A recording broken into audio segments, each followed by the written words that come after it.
কথা আছে যে গরু যখন মাঠে চড়ে শকুন তখন চেয়ে থাকে, একবার যদি ভাগাড়ে পড়ে হাড় মাংস চিবিয়ে মারে।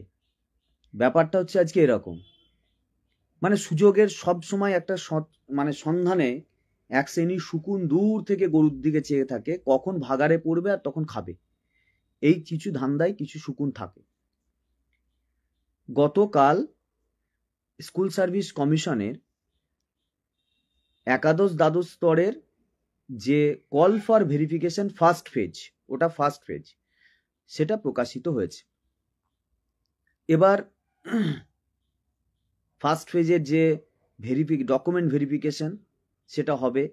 যদি কেউ ভুল ডকুমেন্ট দিয়ে থাকে সেগুলো বাদ যাবে, এবং বাদ যাওয়ার পর আবার নতুন করে যার রেশিও অনুযায়ী আবার তাদেরকে কল করা হবে সেকেন্ড ফেজের জন্য।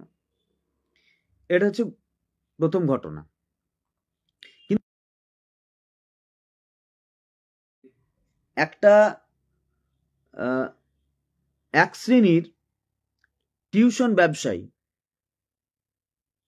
তারাও আবার কোনো কোনো প্রতিষ্ঠানে শিক্ষকতা করেন, এবং তাদের সঙ্গে সঙ্গে এক শ্রেণীর মদতপুষ্ট লুম্পেন লয়ার, লুম্পেন রাজনৈতিক দলের লুম্পেন বাহিনী, তারাও নেমেছে এবং তারা একটা ভীষণ ভুল প্রপাগান্ডা ছড়াচ্ছে বলছে, এবং সেগুলো মানুষের কাছে নিয়ে গিয়ে সোসাইটির কাছে, তাদের আজকে খুব দরদ, প্রচন্ড দরদ। এই দরদ আমরা আগেও দেখেছি, দরদ আমরা এর আগেও দেখেছি, 2016 সালেও এদের দরদ দেখেছি, তখন এদেরকে কেউ চিনত না। কিসের দরদ এদের আজকে? না, আজকে এরা এদের দেখবেন, এবং শুধু এরা নয়, বেশ কিছু মানুষকে আপনারা দেখুন, লক্ষ্য করুন, দেখতে পাবেন এরা আবার মাঝে মধ্যে এরা পার্টি বদল লেতা হ্যাঁ, যে বলে না পার্টি বদল লিয়া, তো পার্টি বদলে নেয়। এরা ওই যে দেখবেন বিভিন্ন রাজনৈতিক নেতাগুলো আমরা দেখি, আজকে এ রং মেখে থাকে, কালকে ও রং, আজকে এ গাছ থেকে কালকে ও গাছে থাকে। তো এই লয়ার গুলোও তাই, এক শ্রেণীর লয়ার আছে লুম্পেন, তারা, এবং আর এক শ্রেণীর মানুষগুলোকে ভাবেন তারাও কোনো কোনো প্রতিষ্ঠানে চাকরি বাকরি কাজকর্ম ইত্যাদি ইত্যাদি করে, তারাও লুম্পেন। তো এই লুম্পেন কিছু লোক, তারা সুযোগের সন্ধানে থাকে, তো তারা চেষ্টা করছে যে কিভাবে এই সমস্ত কিছুর বিরুদ্ধে একটা তৈরি করা যায়। 2016 সালেও একেবারে প্রথম নিয়োগ আন্দোলন থেকে শুরু করে যখন চাকরি চ্যুত হলো, তখন এদের এক অংশকে কুমিরের কান্না কাঁদতে দেখেছি, আবার এক অংশকে আমরা সরাসরি এই সব কিছুতে মানে আমাদেরকেই আবার কাঠগড়ায় দাঁড় করাতে দেখেছি। সবটা আমাদের চোখের সামনে আছে। এদের উদ্দেশ্য কখনোই কারোরই ভালো করার থাকেনি, থাকবেও না। প্রথম ব্যাপার হচ্ছে, আমি আজকে একটু উত্তেজিত কম হয়ে বলবো। অনেকে বলছে আমি একটু উত্তেজিত হয়ে যাচ্ছি বলতে বলতে, মিডিয়ার সামনে উত্তেজিত কম হয়েই বলছি। প্রথম হচ্ছে, সকলের কাছে একটা কথা বলতে চাইছি, 2016 SLST নিয়োগ হয়েছিল। সেই নিয়োগের পর 2016 সালে 6 বছর চাকরি করার পর হঠাৎ করে এই প্যানেলটাকে ক্যান্সেল করে দেওয়া হলো। আমরা কিন্তু কিছু জানতাম না, কিচ্ছু জানতাম না, এবং আমাদের প্রত্যেকের কিছু গান্ডু লয়ার এখানে আছে, তাদেরকে পান্ডুকটা খেতে খেতে অনেক ভুল বকতে দেখি।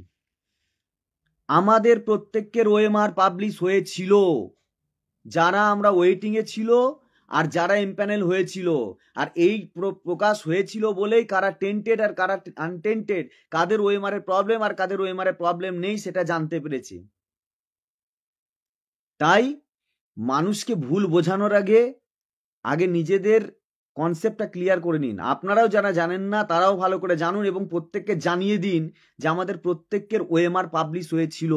ওএমআর পাবলিশ হয়েছিল বলেই আমরা নিজেরা জানতাম কতজন ওএমআর এর প্রবলেম আছে আর কতজন ওএমআর এর প্রবলেম নেই।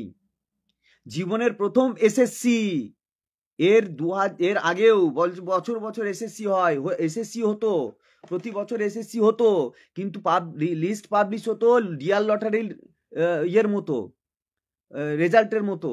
2016 এসএলএসটির ক্যান্ডিডেটরাই বিভিন্ন কোর্ট কেস হোক আর যে করেই হোক, প্রত্যেককে রিটেন একাডেমি ইন্টারভিউ মানে ইচ অ্যান্ড এভরিথিং, ইভেন তাদের ওএমআর পর্যন্ত স্কুল সার্ভিস কমিশন সার্ভারে পাবলিশ ছিল। তারপর তার জন্যই মানুষ জানতে পারে যে কি হয়েছে, কি হয়নি, কি ছিল, কি ছিল না। এবং যখন 5 বছর চাকরি, 6 বছর চাকরি করার পর টেন্টেড এবং আনটেন্টেড সিবিআই নিযুক্ত চার্জশিটের উপর বেস করে প্রমাণিত হয়ে গেল, তারপরেও, এই প্রমাণিত হয়ে যাওয়ার পরেও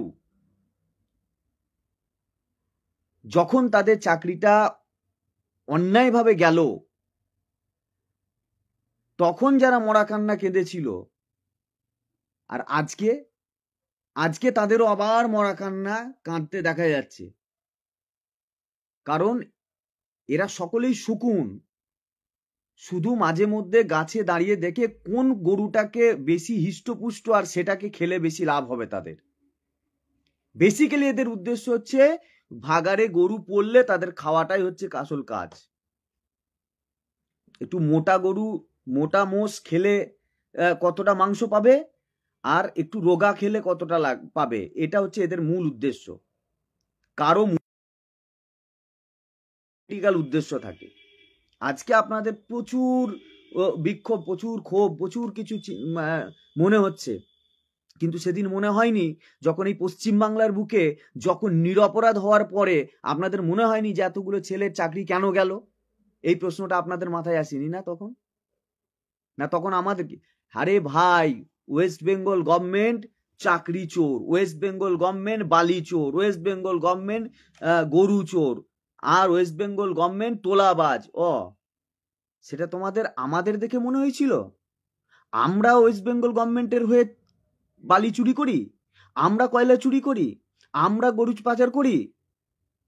পাচার করে যারা, তাদের তোমরা কটা চুল ছিঁড়েছো হে সারা জীবনে?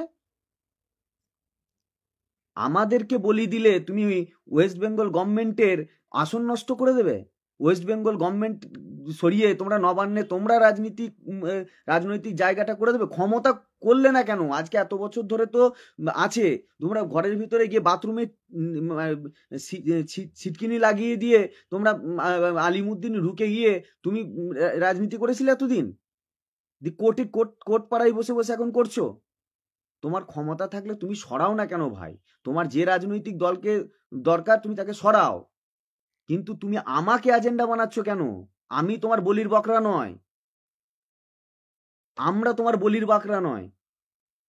তাহলে তোমরা যখন কোনো এই গভর্নমেন্টকেও তো তোমরা দেখেছো, প্রচুর গভর্নমেন্টকে দেখেছো মাওয়েস্ট কার্যকলাপের জন্য অস্ত্র ত্যাগ করলো যারা, তাদেরকে চাকরি দিচ্ছে। তখন তো ভাই বিরোধিতা করনি তোমরা, সেটা তো ফ্রির চাকরি, ফ্রি। যখন কোনো রাজনৈতিক কার্যকলাপের ফলে কেউ মারা যায়, তখন তাদেরকে ধরে ধরে চাকরি দেওয়া হয়, তখন তো মানা করনি ভাই তোমাদের, তখন তো তোমাদের মনে হয়নি। আর যখন নিরপরাধ হয়েও 5 বছর 6 বছর চাকরি করার পর এই নিয়োগ দুর্নীতি এবং একটা ভুল বিচার, একটা বায়াসড পলিটিক্যাল জাজমেন্টের জন্য যখন এতগুলো ছেলে এবং তাদের পরিবার সংকটে বসেছে, এবং সুপ্রিম কোর্ট নিজেও ওই 10 নম্বর এক্সপিরিয়েন্স মার্কসটাকে গ্র্যান্ট করেছে, তখন তোমাদের মনে হয়েছে যে এই 10 নাম্বার দিলে অন্যরা বঞ্চিত হবে কেন? যে 15,000 ছেলের চাকরিটা নিযুক্ত থাকছিল, আজকে যদি প্যানেলটা ক্যান্সেল না হতো, তাহলে এই 15,000 সিটটা কার থাকতো? 15,000 সিটটার জন্য, এই যে 15,000 সিটটা, আজকে তো 15,000ও আমরা নেই, আমরা আছি 13,000। 13,000-এর মধ্যেও অনেকে পাস করতে পারেনি। তাহলে আজকে আপনাদের মনে হচ্ছে যে এই 13,000 ছেলে খুব কষ্ট পাচ্ছে না? এই 13,000 সিটটা আমাদের দরকার, আমরা পাইনি, আমার ক্লায়েন্টরা পাইনি। তোমরা প্রোপাগান্ডা চালাচ্ছ। আবার তোমাদের প্রথম থেকে ইন্টেনশন ছিল আমাদেরকে ধরে তোমরা ওয়েস্ট বেঙ্গলের রাজনীতির পালা বদল করবে। এত বছর ধরে একটা তোমরা বারবার প্রতিদিন গিয়ে বলো লুম্পেন, তোমরা বলো কয়লা চোর, চাকরি চোর, দুর্নীতি করেছে ইত্যাদি ইত্যাদি। তোমার এত বছরে তোমাদের এত বড়, তোমরা এত স্বচ্ছ, তারপরেও একটা সরকারকে তাড়াতে পারছো না। আমাকে রাজনীতির এজেন্ডা করছো, আর আমাকে এজেন্ডা করে তুমি মমতা ব্যানার্জিকে সরাবে? তোমার ক্ষমতা কই? তোরা সরাও। কে মানা করেছে? আমরা কোনো রাজনীতি করি না এখানে, আমরা কোনো রাজনৈতিক দলের দালালি করি না। আমরা আমাদের প্রাপ্য অধিকারের জন্য লড়ছি, আর লড়ছি বলে সরকারের দপ্তরে সরকারের বিরুদ্ধেই আন্দোলন করেছিলাম। তোমার আলিমুদ্দিন স্ট্রিটে আন্দোলন করতে যায়নি। আর এখনো তুমি এই বাঁদরামিটা করে বেড়াচ্ছ না? খুব কষ্ট হচ্ছে। আর প্রাইভেট টিউটরগুলো, হ্যাঁ, মানে তারা দুদিন আগে যখন ওয়াই চ্যানেলে আন্দোলন হচ্ছিল তখন সুরসুর করে চলে যাচ্ছিল। বেসিক্যালি এরা হচ্ছে খদ্দের ধরালো। এদের যেখানে বেশি মানুষ থাকে এরা খদ্দের ধরতে যায়, খদ্দের ধরা পাবলিক। এদের খদ্দের হয় না। এক একটা সরকারের সময় এরাই এক একটা সরকারের সাথে জুড়ে থাকে, আর একটু একটু করে নেওয়ার ধান্দা করে। মানে বাঘ, সিংহ, হরিণ খেয়ে মেরে গেলে একটু একটু করে কুচো মাংস খেতে আসে, হাড়গোড় খেতে আসে। এরকম কিছু এই আছে, ওই হাইনা ছোটখাটো শিয়াল কুকুর, তারাই হচ্ছে ওইগুলো, ওই জন্য এরকম লাফিয়ে বেড়াচ্ছে। আরে ভাই, 70-এর মধ্যে পরীক্ষা হয়নি, 80-র মধ্যে পরীক্ষা হয়েছে, 80। তোমার 10 নম্বর যদি ছিল না তো ছিল না। 13,000 ছেলেকে বাদ দিয়ে ভাবো, সুপ্রিম কোর্ট গ্রান্ট করেছে তো 10 নম্বর। তুমি আটকানোর কে? তোমার মনে হচ্ছে আজকে সালা টেন্টেড, আনটেন্টেড? তোমার বাপ টেন্টেড সালা। তুমি কি কালো কোট করে ফুটানি মারছো? তোমার বাপ টেন্টেড। তোমার বাপ যদি টেন্টেড না হয় তাহলে তুমি আমাদের টেন্টেড বলবে? তোমার বাপ সুপ্রিম কোর্ট থেকে বলে দিয়েছে কে টেন্টেড আর কে আনটেন্টেড। যদি সেটা মানতে না পারো তাহলে পরে কোর্ট পড়া ছেড়ে দিয়ে ওই রাস্তায় গিয়ে ভিক্ষা করো। টেন্টেড টেন্টেড তোমার বাপ, তোমার বাপরা টেন্টেড, তোমার 7 পুরুষ টেন্টেড। যে আনটেন্টেড টিচারদের টেন্টেড বলবে তার 7 পুরুষ টেন্টেড, তার জন্মটাই টেন্টেড। ডাইরেক্ট বলছি, খিস্তি মেরে বলছি, যা পারবেন করবেন। আমি তো বলছি যে কোনো রকম লড়াইয়ে আমি একা আছি, একা। যে কোনো রকম লড়াইয়ে, রাস্তায়, কাগজে তো কাগজে, পেনে তো পেনে, যে কোনো মূল্যে সব রকম লড়াইয়ের ক্ষমতা আমার আছে। কাউকে ভয় করি না, কোনোদিন করিনি। চোখে চোখ রেখেই লড়াইয়ের ক্ষমতা আমার আছে বলেই তোমরা আমাকে ভয় পাচ্ছ, ঠিক আছে? কারোর দালালি আমরা করি না। আমরা না মমতা ব্যানার্জির দালালি করি, না তোমাদের মতো ওই হারমাদ বাহিনীকে সাধু মনে করি। আমরা আমার অধিকারের লড়াই লড়তে এসেছি, এই অধিকারের লড়াই লড়বো। 15,000 ছেলে যারা নিরপরাধ হয়ে তোমাদের ভুলের জন্য চাকরি পায়নি, তাদের প্রত্যেককে চাকরি সুনিশ্চিত করার জন্য যা করার করব। আমরা এই নেতৃত্বটা দিচ্ছি, এই লড়াইটা লড়ছি। আমি তোমার সবার লড়াই ঠিকে নিয়ে রাখিনি। আমি রাজনৈতিক নেতা নয় যে বলবো 15,000 মানে আমাকে ভোট দিলে পরে আমার অ্যাকাউন্টে 15 কোটি টাকা ঢুকবে, তারপরে ভোট গেল আর ভুলে যায়। প্রতিশ্রুতি দেওয়ার নেতা আমরা নয়। আমার চাকরি গিয়েছে অন্যের কারণে, আমাদের চাকরি ফেরত দিতে হবে, এটাই আমাদের এজেন্ডা, এটাই আমাদের এজেন্ডা। আমরা কোনো ভুইফোর রাজনৈতিক নেতা নয় যে ভোটের আগে প্রতিশ্রুতি দেবো, হ্যাঁ, আর প্রতিশ্রুতির উপর পালিয়ে যাব, এটা নয়। আমার এজেন্ডা কি? আমাদের এজেন্ডা স্পষ্ট। একটা মঞ্চ তৈরি হয়েছে, ভাই আমার প্রাপ্য চাকরি আমার কারণে যায়নি, আমার কোনো করাপশন নেই। এবং হ্যাঁ, এটাও বলছি, ওই কালো কোটের মানে কি বলবো, টেন্টেড লয়ার, কালো কোটে টেন্টেড লয়ার যারা স্ক্রিনশট দেখিয়ে মানে ইয়ে করতে চায়, মানে আইন জিততে চায়, তাদেরকে আবারও চ্যালেঞ্জ করছি, যদি কাউকে টেন্টেড প্রমাণ করতে পারেন, আপনাদের কারো বাপের যদি ক্ষমতা থাকে, আমি বলছি আমি আপনাদের পার্টি অফিস পরিষ্কার করার কাজ করবো। মেহবুব মন্ডলকে একটু টেন্টেড প্রমাণ করে দেখাক, দেখি কার বাপের কত ক্ষমতা। আরে চাকরিটা এমনি পায়নি।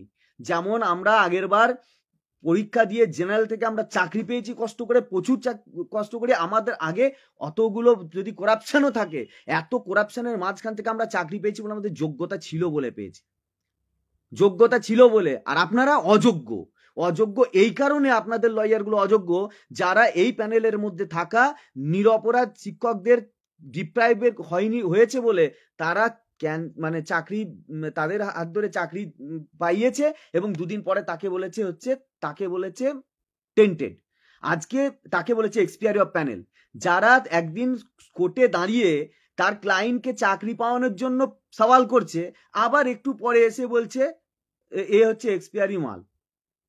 তাহলে এদের তো দ্বিচারিতা আছে, ওয়েটিং ক্যান্ডিডেটদেরকে ব্রিফ নিয়েছে যে যারা অযোগ্য তাদেরকে বের করে দেবো, তোমাদেরকে সেই জায়গায় প্লেস করব বলে। ওখানে গিয়ে বলেছে সবাই টেন্টেড, পুরো প্যানেল ক্যান্সেল করাও।